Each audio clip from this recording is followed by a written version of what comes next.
Chandur railway येथे निवडणुकीच्या पार्श्वभूमीवर कोरोना व्हायरसपासून बचाव होण्यासाठी तहसील कार्यालयात फवारणी करण्यात आली, तसेच डेटॉल व फिनाईल यावेळी पुरविण्यात आले। चांदूर रेल्वे तालुक्यासह जिल्ह्यात अनेक ठिकाणी ग्रामपंचायत निवडणुकीची गडबड सुरू आहे। उमेदवारी अर्ज भरणे, अर्ज छाननी, अर्ज मागे घेणे, चिन्ह वाटप करणे याकरिता उमेदवार व समर्थकांची तहसील कार्यालयात गर्दी होणार आहे। शुक्रवारी उमेदवारी अर्ज भरण्यासाठी गर्दी झाली होती व तहसील कार्यालयाला यात्रेचे स्वरूप आलेले पाहायला मिळाले।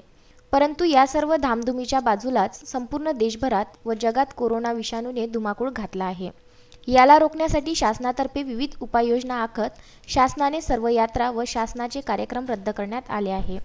एवढेच नव्हे तर एका जागी गर्दी न करण्याचं आवाहनही शासनाच्या वतीनं होत आहे। तर ग्रामपंचायत निवडणुकीच्या अनुषंगाने होणाऱ्या गर्दीवर उपाययोजनेसाठी चांदूर रेल्वे येथील तहसील कार्यालयात रविवारी डेटॉल व फिनाईलची फवारणी कर्मचाऱ्यांनी केली। यावेळी तहसीलदार राजेंद्र इंगळे यांचीही उपस्थिती होती।